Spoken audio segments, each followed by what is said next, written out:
अब इसके बाद हमने एक मुकम्मल उर्दू ऐसे जो है उसको एग्जाम्पल के साथ और उसमें किस तरह से अशार और मिसालें और जो भी चीज़ें उसके अंदर यूज़ हुई हैं उनका मैं आपको तसल्ली से जो है वो समझा देता हूँ। इंसाफ के निज़ाम की इस्लाह जमहूरियत के लिए बेहतरीन, जमहूरियत के लिए तरक्की का रास्ता। हमारे पास डायमेंशन ये है कि इंसाफ होगा अगर इंसाफ होगा तो अच्छी जमहूरियत होगी। अगर अच्छी जमहूरियत होगी तो मजबूत रियासत होगी। ठीक है। अब मजबूत रियासत के अंदर अवाम भी मजबूत होते हैं। ठीक है।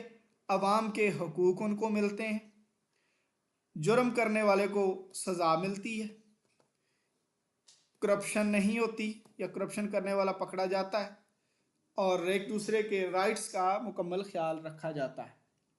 इस किस्म की रियासत बनाने के लिए हमें सबसे पहले वो इंसाफ चाहिए।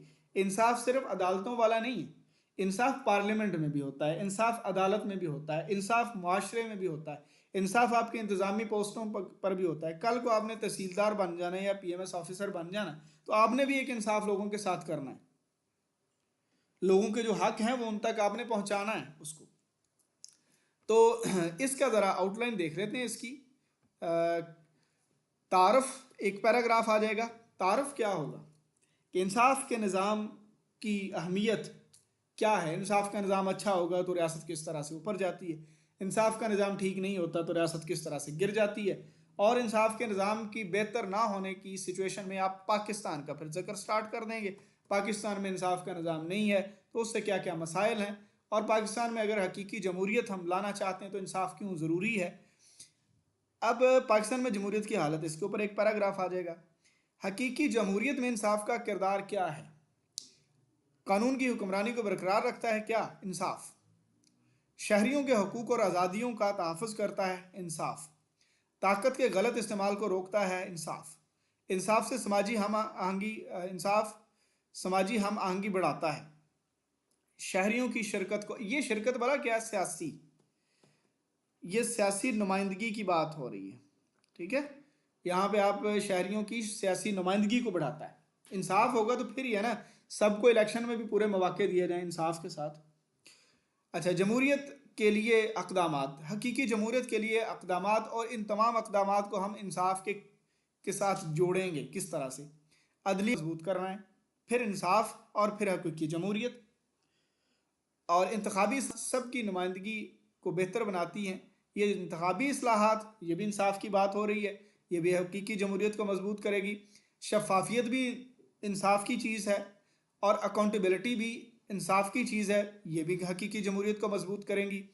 सियासी तालीम, शहरियों को अगर आप सबको इक्वल रिप्रेजेंटेशन के लिए सबको जो है वो अवेयरनेस दें कि सारे लोग इलेक्शन में हिस्सा ले सकते हैं, तो उनके लिए अच्छा माहौल भी बनाया जाए तो फिर भी हकीकी जमहूरियत मिलेगी। और गैर मरकज़ी हुक्मरानी मकामी ज़रूरियत। गैर मरकज़ी का मतलब होता है डिसेंट्रलाइज, यानी चीज़ों को जितना पॉसिबल हो सके लोकल गवर्नमेंट में शिफ्ट करें। ठीक है। गैर मरकज़ी हुक्मरानी, गैर मरकज़ी हुक्मरानी डेवोल्यूशन, ये जो आप होता है ना डेवोल्यूशन जिसको इंग्लिश में आप कहते हैं, वो लोकल गवर्नमेंट की तरफ आप आएँ। ठीक है। चलें, अब हम ये ज़रा देख लेते हैं कि मजमून है और इसमें किस तरह से हम किसी जो है पैराग्राफ को लेकर चलेंगे। मजमून स्टार्ट करते हैं। के निज़ाम की इस्लाह जमहूरियत के लिए तरक्की का रास्ता। लो जी, हम सबसे पहले आगाज़ करते हैं। जमहूरी निज़ाम एक ऐसा तर्ज हुकूमत है जिसमें अवाम की ताकत शामिल होती है, आज़ाद और शफाफ इंतखाबात, मुसावी हकूक़, फ़लाँ फ़लाँ, ये किताबी बातें हम करने पहले करेंगे ना, पहले तारीफ़ करेंगे ना इंसाफ जमहूरियत होती क्या है। ताहम इंसाफ जमहूरियत की फ़ालियत का एक लाजमी हिस्सा है। लेकिन अब देखें, हमने साथ ही बात अपना चूरन बेचना शुरू कर दिया कि भाई इंसाफ भी ज़रूरी है। अगर इंसाफ नहीं होगा तो फिर मसले होंगे। इन हकूक़ के मुसावी तहफ़्फ़ुज़ अकाउंटेबिलिटी को यकीनी बनाता है। कौन सी चीज़, इंसाफ। अब अगर इंसाफ नहीं होगा, अब यहाँ पे आप लिख सकते हैं कि पाकिस्तान में कोई जो भी हालात हैं, एक दो लाइनें इसके ऊपर भी आ सकती हैं। अच्छा, इंसाफ के बगैर जमहूरियत एक खाली ढांचा है जो बदउनवानी और इस्तेहसाल का शिकार होती है। जैसा कि डॉक्टर परवेज सूद भाई कहते हैं कि इंसाफ एक सेहतमंद जमहूरियत का संग बुनियाद है। कोई भी हेल्दी डेमोक्रेसी है उसके लिए इंसाफ एक बेसिक उसका जो पिलर समझ लें इसको, वरना ये निज़ाम सियासी सर्कस में बदल जाता है। यहाँ पे एक शेर है, मैं आपको बताता जाऊँगा कि शेर आपने कहाँ पे किस तरह का ऐड करना है। ये कल ही हमारे ग्रुप में भी एक शेर हुआ था, ये आर्टिकल, उसके टॉप पे लिखा हुआ था कि मेरे वतन की सियासत का हाल मत पूछो, घिरी हुई है तवाइफ तमाशबीनों में। आगा शोरश काश्मीरी का शेर है। अब ये हमने बता दिया कि भाई हमारे यहाँ बेड़ा गर्क है, इस शेर में भी हमने बयान कर दिया।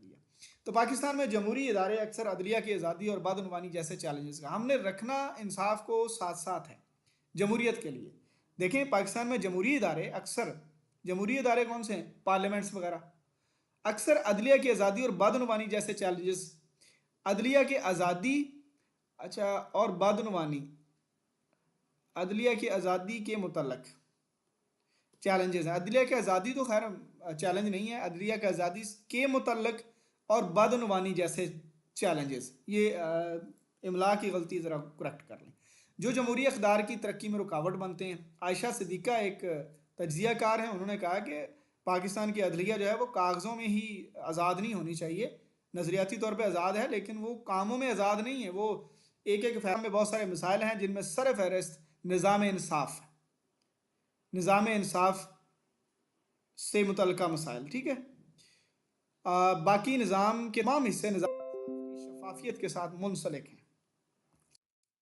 तो यहाँ से हम देखते हैं कि एक शफाफ इंतखाबी निज़ाम, पहले हम चूँकि मसले की बात करनी है ना, तो हमने बताना है कि किस तरह से शफाफ इंतखाबी निज़ाम क्या करता है। और चूँकि हमारे पास शफाफ इंतखाबी निज़ाम नहीं है, हमारे यहाँ रिज़ल्टों को रोका जाता है, हमारे यहाँ रात को रिज़ल्ट और होता है, अगले दिन और हो जाता है। हमारे यहाँ एक एक बंदे के 20-20 हज़ार वोट जानबूझ के रिजेक्ट करके अगले दिन नया फॉर्म 47 बन जाता है। आप सब ने इन चीज़ों को देखा है। तो ये पैराग्राफ बताता है कि असल लोग गवर्नमेंट मेक नहीं कर रहे, असल लोगों को तो धोखा दिया जा रहा है ना। कि पाकिस्तान में इंतखाबी चालाकियाँ और हल्का बंदियों में हेरा फेरी अक्सर आवाम की मर्जी को बस, एक बंदे का वोट फैसलाबाद में है तो उसको जनाब गुजरा वाले भेज दिया जाता है, और गुजरा वाले को मुल्तान भेज दिया जाता है। लोगों को पता ही नहीं होता कि मेरा वोट कहाँ पे। लोगों ने फिर भी इस बार जो है ना जज के वोट डाले। तो पूरे इंतखाबी अमल में अवाम को बेखबर रखा जाता है। नतीजे में लोगों की सादा लौ तबीयत और नासमझी को देखते हुए बार बार चेहरे बदल कर सियासतदान पार्लियामेंट में बराजमान होते रहते हैं। आज इस बार मेरी बारी, अगली बारी तेरी बारी है, जिससे हुकूमत के पास कानूनी और अखलाकी हैसियत नहीं होती। खैर अखलाकियात या कानून को तो हम मानते ही नहीं हैं। बहरहाल कागज़ों में हम इन चीज़ों के ऊपर बहस तो करेंगे। ये है जी कि जब तक डॉक्टर तारक रहमान साहब फरमाते हैं कि जब तक इंतखाबी अमल को धांधली और फ्रॉड से आज़ाद नहीं किया जाता, ठीक है। इस हवाले से आपको मैं अभी एक शेर भी सुनाता हूँ, अल्लामा इकबाल साहब का है। जमहूरियत एक तर्ज हुकूमत है कि जिसमें बंदों को गिना करते हैं तोला नहीं करते। मैं आपको बताता हूँ कि जिस बंदे को पता ही नहीं है कि पार्लियामेंट क्या है, अवाम की बात करने लगा हूँ ना, अवाम सादा लो है और नासमझ है, अवाम को दी गई और अवाम को बार बार लूटने के लिए हम अवाम को बेखबर रखते हैं। अवाम को समझ आ जाएगी कि इंतखाबी अमल क्या होता है, रिज़ल्ट क्यों ज़रूरी है, फार्म 45 क्या होता है, फार्म 47 क्या होता है, और जब वोट पड़ते हैं तो उसके बाद रिज़ल्ट कैसे बनता है। अगर अवाम को पता चल जाए तो फिर अवाम समझ जाए कि जीत कौन रहा है और हार कौन रहा है। लेकिन अवाम को हम पढ़ा देंगे तो फिर अवाम को आज़ाद करना पड़ जाएगा। तो ये वैसे दो बंद है, दो अशार हैं इसके कि ये राज भी एक मर्द फरंगी ने किया फाश, हर चंद के दाना इसे खोला नहीं करते। जमहूरियत एक तर्ज हुकूमत है कि जिसमें बंदों को गिना करते हैं तोला नहीं करते। वो कहते हैं कि जी हमारे वोट हैं, जो भी हम जिस तरह से भी ले रहे हैं, गिनती करें कागज़ों की, वो कागज़ हमारी मर्ज़ी से बने हैं या आवाम की मर्ज़ी से बने हैं, कागज़ तो कागज़ है, जिस तरह वो डिग्री डिग्री होती है। तो वो कहते हैं कि जी ये तो मैटर ही नहीं करता। हमारे अभी जाने वाले चीफ जस्टिस साहब कहते थे कि फार्म 45 जो रिजल्ट के फौरन बाद बना है, उन्होंने कहा उसकी तो वक़्त ही कोई नहीं, असल तो बात है फलात। अच्छा, उसके बाद यहाँ पे सिर्फ ये बताया गया है कि हर सादा लो बंदे को भी हुकूमत बनाने के लिए इख्तियार इसलिए दिया गया है कि उसका कागज़ हम बाद में इस्तेमाल कर सकें, क्योंकि उसको तो पता नहीं है। वो वोटिंग ख़त्म हो गई, ये 5 बजे नहीं हो रहा था, हैं? हम अपने आप को ज़िम्मेदार समझते हैं। तो अब मसाइल की तो बात हो गई है। मंदरजा बाला मसाइल को हल करने के लिए हम एक उम्मीद के साथ कि जहाँ कोशिश होती है वहाँ अल्लाह ताला ज़रूर नताइज देते हैं। व लैसा लिल इंसान इल्ला मा सा, यानी जिस चीज़ कोशिश करता है उसका नतीजा उसको ज़रूर मिलता है। और ये कुछ आयात और भी हैं कि जो भी मुसीबत तुम्हारे ऊपर आती है ख़ुद तुम्हारे हाथों आती है, इसका मतलब उसका हल हमारे पास मौजूद है। ये आयत इस चीज़ का हवाला देती है। दूसरी आयत, इसके ऊपर मौलाना ज़फ़र अली ख़ान का शेर भी है कि खुदा ने आज तक उस कौम की हालत नहीं बदली ना हो जिसको ख्याल अपनी हालत के बदलने का। तो ये कुरान की आयत का तर्जुमा भी है कि खुदा किसी कौम की हालत उस वक्त तक नहीं बदलता जब तक वो अपनी हालत ना बदले। ये उन्हीं अल्फाज से शेर बनाया हुआ। अच्छा, इंतखाबी इस्लाहात जमहूरी, अब ये हमने इंतखाबी पहले इस्लाहात यानी पॉलिटिकल रिफॉर्म्स की बात कर दी है। पॉलिटिकल रिफॉर्म्स होंगी तो क्या होगा? पॉलिटिकल रिफॉर्म्स होंगी तो हर आदमी अच्छे फैसले से अच्छे हुक्मरानों का इंतखाब। अब मेरे और आपके वोट से अगर बंदा, उनके कुछ नुमाइंदे, वो एक नुमाइंदे ने कहा कि हम इंटरनेट बंद नहीं करते, दूसरे ने कहा कि आप इंटरनेट को बंद करते हैं और स्लो करते हैं, एक ने कहा कि जो है, अब कुछ सियासी बयानात भी हैं इसमें, मैं सबको नहीं आपको बताऊंगा, लेकिन उसमें ये बातें हुई थी कि एक ही गवर्नमेंट के लोग, एक कुछ कह रहा होता है और दूसरा कुछ कह रहा होता है। एक वो कह रहे थे कि एक सियासी जमात को बैन करना है और दूसरे ने कहा कि नहीं, हम तो बैन नहीं करने नहीं जा रहे। यानी ये लोग खुद भी इस चीज़ से जो है वो नहीं, इनके पास भी इतनी अवेयरनेस नहीं होती। तो सिस्टम पता नहीं पीछे किस तरह से चल रहा है, कौन चला रहा है, अल्लाह ही जाने। शफाफियत नहीं है। अब इंसाफ पर मबनी इस्लाहात, यानी अब हम जुडिशल रिफॉर्म्स की बात करने जा रहे हैं, या हम सोल्यूशन की बात कर रहे हैं इस वक्त। तो एक शफाफ, अब जन्नत की बात करने लगे हम, अगर पाकिस्तान में इस आते हैं, एक शफाफ इंतखाबी निज़ाम हो, आज़ाद अदलिया हो। देखिए, इसके बाद आपकी आंख खुल जाएगी, ख्वाब देखने लगे, अल्लाह करे ऐसा हो जाए। बदनुवानी के खिलाफ मैकेनिज्म बन जाए और इंसाफ तक सबकी बराबर रसाई एक फ़ाल जमहूरियत की बुनियाद। लो जी, ये चीज़ें होंगी, फिर ना ही समझिए, हैं?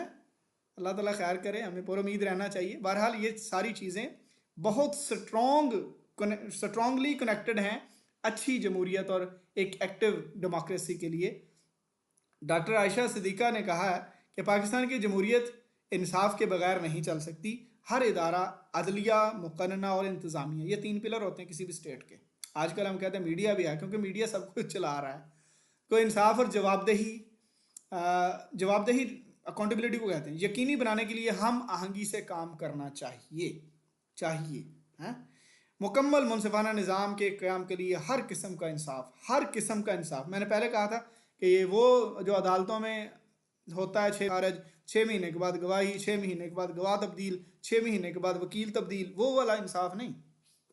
इंसाफ हर जगह पे होना चाहिए। माशी इंसाफ, सियासी इंसाफ, माशरती इंसाफ।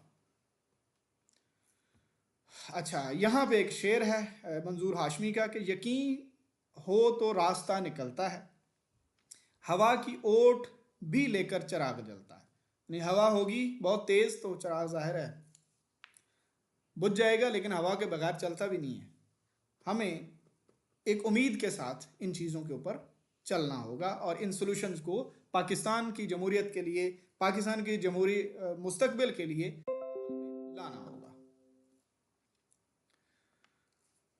आगे क्या है? अल-मुख्तसर, इस अल-मुख्तसर से समझ आ रही है कि ये कंक्लूजन है। अल-मुख्तसर, पाकिस्तान में जमहूरियत की कामयाबी का इन्हिसार इंसाफ की फराहमी, अदलिया की आज़ादी, शफ़ाफ़ इंतखाबात और अवामी जवाबदेही। ये पब्लिक अकाउंटेबिलिटी है। वो लोग जो कहते हैं मैनू तो वोट ही नहीं देता, तो पार्टी के सदर नू दिता सी है, मेरे को चीज़ा मंगदा, तो हम उनसे नहीं मांगते। वो लोग अवाम के लिए खुद काम करें। अगर हम चाहते हैं कि पाकिस्तान में हकीकी जमहूरियत का क़याम हो, तो हमें इंसाफ को अपने तमाम इदारों का बुनियादी